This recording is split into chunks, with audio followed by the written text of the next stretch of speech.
Assalamualaikum warahmatullahi wabarakatuh. Ketemu lagi dengan saya, yaitu channel Tutor Tani, channel yang membahas tutorial dan pertanian. Sahabat tani dimanapun berada, mudah-mudahan kali ini kita semuanya dalam keadaan sehat walafiat dan dimudahkan rezekinya. Amin amin ya robbal alamin. Sahabat tani, ini sekarang saya lagi berada di kebun kelapa sawit ya. Nah, ini kebun kelapa sawit ini sudah berumur kurang lebih sekitar 7 tahun ya. Tampak sudah buahnya ini, dan ini kemarin sudah habis sempat dipanen ya. Jadi kali ini saya mau berbagi tentang cara pencegahan penyakit Ganoderma, di mana penyakit Ganoderma inilah penyakit yang sangat susah buat dikendalikan. Penyakit Ganoderma juga biasa disebut dengan penyakit busuk pangkal batang. Penyakit Ganoderma ini cara penularannya yaitu lewat perakaran ya, atau biasa disebut namanya antara akar yang satu tanaman dengan tanaman yang lain. Nah, itu kalau satu tanaman terserang, ketika perakarannya itu bersentuhan dengan tanaman yang lain, ini akan menular dan menyebabkan tanaman satunya juga akan tertular. Nah, jadi mari kita sahabat tani, khususnya tani perkebunan kelapa sawit, nah, mari kita mencegah daripada kita mengobati. Nah, kali ini dalam pencegahan penyakit Ganoderma saya menggunakan Trichoderma. Ini ya, ini yang merek dagangnya ini Biotribu. Ini ya, nah ini kalau sahabat tani mau melihat bagaimana cara pembuatannya, silahkan kunjungi di channel saya, yaitu channel Tutor Tani. Di situ ada cara pembuatan Trichodermanya, baik Trichoderma cair ataupun padat. Pas kebetulan kali ini saya akan menggunakan Trichoderma padat ini ya. Ini triko padat. Nah, ini bahan dasarnya sangat mudah kita dapat dan murah meriah. Nah, ini bahan dasarnya, ini menggunakan dedak ya. Dedak, kemudian saya campur menggunakan starters yang bahan dasarnya itu dari beras. Nah, ini ya. Nah, nanti ini cara pengaplikasiannya. Triko padat ini bisa dengan cara langsung ditebar, ataupun kita bikin piringan sebatas sepanjang tajuk ya, sepanjang tajuk, atau kita bikin lubang. Jadi ini contoh tanaman kelapa sawit ini sudah berumur 7 tahun, ini bisa kita bikin lubang itu sebanyak 4 atau 5 lubang, bisa kita perkirakan jaraknya ya. Jadi kita bikin lubang itu di tengah-tengah tajuk, pertengahan tajuk kita bikin lubang kurang lebih 15 cm, baru 15 cm, baru kita kasih triko padat ini ya. Nah, baru kita tutup lagi menggunakan tanah. Begitu juga kalau kita bikin piringan. Nah, jadi kita bikin piringan, kita cangkul sedikit-sedikit, baru kita taburkan Trichodermanya, baru kita tutup menggunakan tanah lagi. Tetapi kali ini saya akan mencoba ini dengan cara saya tabur ya, dengan cara ditabur. Dosisnya satu tanaman, karena ini sudah berumur kurang lebih 7 tahun, itu saya menggunakan 200 gram per tanaman ya.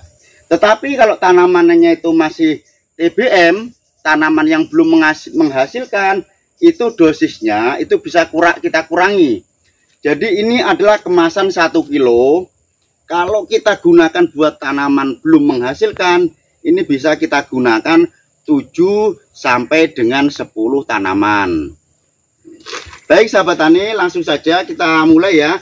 Jadi caranya sangat simpel, yaitu kita tinggal menaburkan aja ya. Jadi kita taburkan sebanyak kurang lebih 200 gram per tanaman.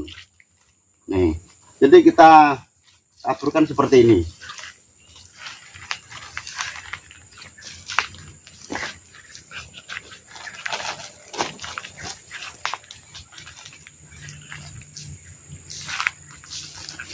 Iya, ini juga sudah tampak ini buahnya. Nah, itu buahnya sudah tampak melingkar ya. Padahal kemarin ini sudah habis dipanen.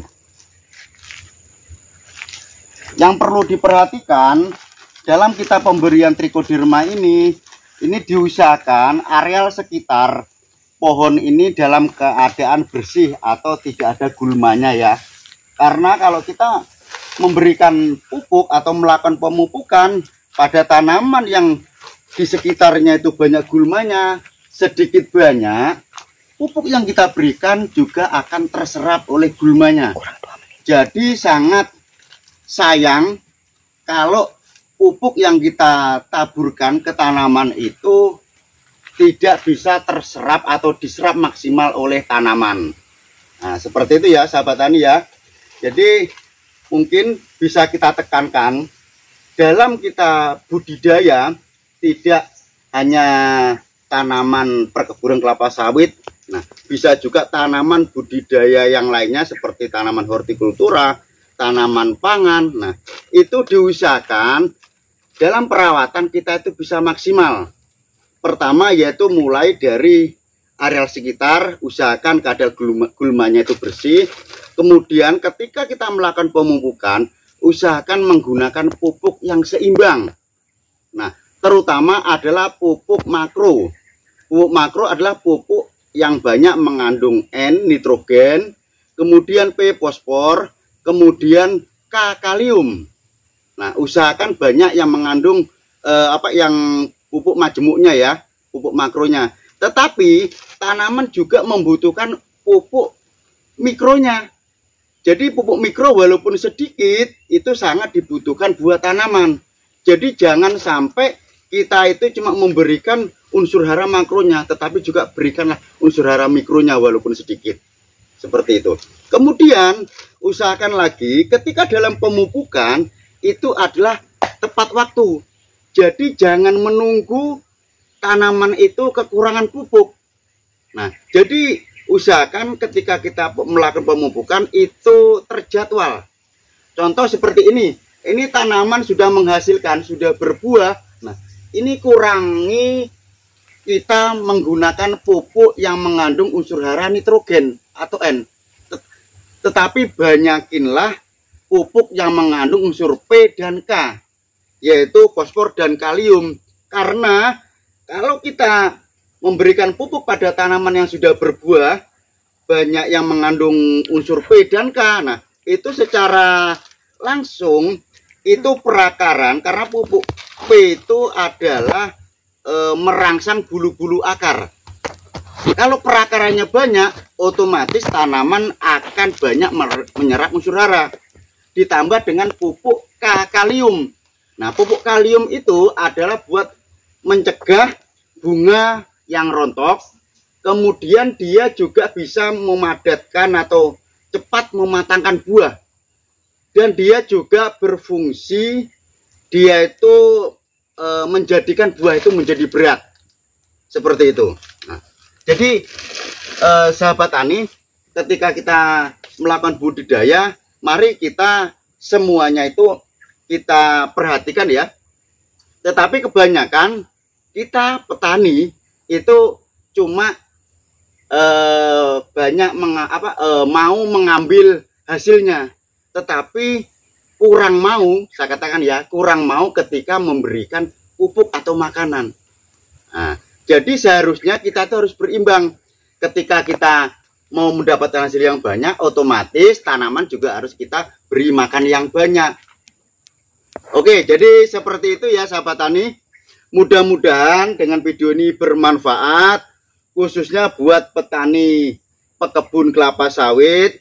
Apabila tanamannya mulai terjangkit, nah ketika belum artinya belum terlalu parah, bisa menggunakan trichoderma ini ya.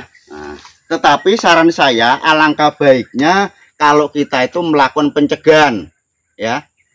Mencegah itu lebih baik daripada mengobati. Dan ini adalah solusinya. Oke, jadi seperti itu. Saya akhiri.